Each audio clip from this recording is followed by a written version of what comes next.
2024 kalau bapak salah pilih, begini mi, kau salah kenapa kau pilih? Pilih sendiri kau pemimpinmu. Sekarang kau diberi kebebasan, pilih kau bupatimu, pilih wali kotamu, pilih gubernur, tapi karena kau disogok, mana orang jahat kau pilih juga.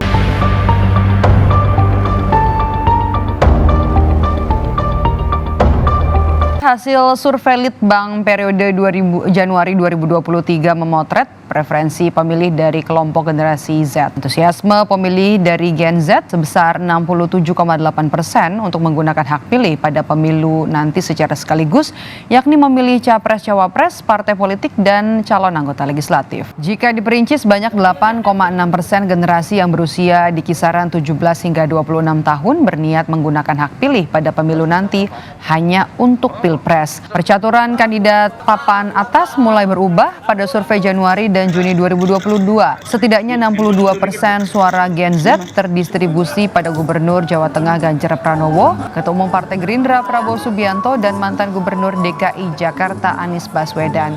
Kini di survei Januari 2023 muncul nama Gubernur Jawa Barat Ridwan Kamil. Dari hasil survei Litbang Kompas Januari 2023, elektabilitas kandidat capres Gen Z untuk Ganjar Pranowo sebesar 28,8% suara, disusul Prabowo Subianto 20,6% suara. Lalu ada Ridwan Kamil dengan perolehan suara 9,1% dan Anies Baswedan 8,8% suara. Hasil survei Litbang Kompas pada Januari 2023 menunjukkan bahwa elektabilitas Ganjar Pranowo unggul dibandingkan Prabowo Subianto dan Anies Baswedan jika dihitung secara head-to-head. Baik Ganjar, Prabowo maupun Anies, ketiganya memiliki elektabilitas yang tinggi sebagai calon presiden dalam beberapa kali survei Litbang Kompas. Secara head-to-head, elektabilitas Ganjar unggul cukup jauh dibandingkan Anies dalam survei pada Januari 2023.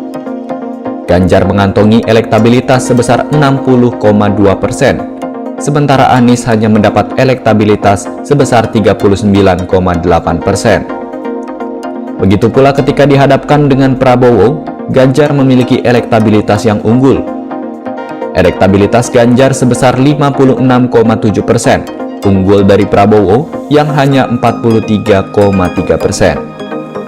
Sementara itu, bila dihadapkan antara Prabowo dan Anies, Prabowo unggul dengan elektabilitas 57,3% berbanding 42,7%. Selain itu, survei ini turut melakukan simulasi pemilihan presiden dengan 3 tokoh di atas.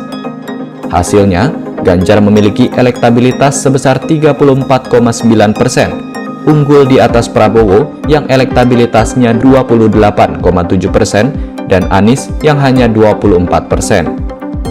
Sementara itu masih ada 12,4% responden yang menjawab tidak tahu. Adapun survei Litbang Kompas ini berlangsung pada 25 Januari hingga 4 Februari 2023. Jajak pendapat itu melibatkan 1.202 responden dari 38 provinsi di tanah air. Survei dilakukan melalui wawancara tatap muka dan sampel ditentukan secara acak melalui metode pencuplikan sistematis bertingkat. Survei ini memiliki tingkat kepercayaan mencapai 95% dengan margin of error kurang lebih 2,83%. Semoga Allah senantiasa menuntun kita di jalan yang diridhoinya. Aku qouli hadza, astaghfirullah li wa lakum. Wassalamualaikum warahmatullahi wabarakatuh.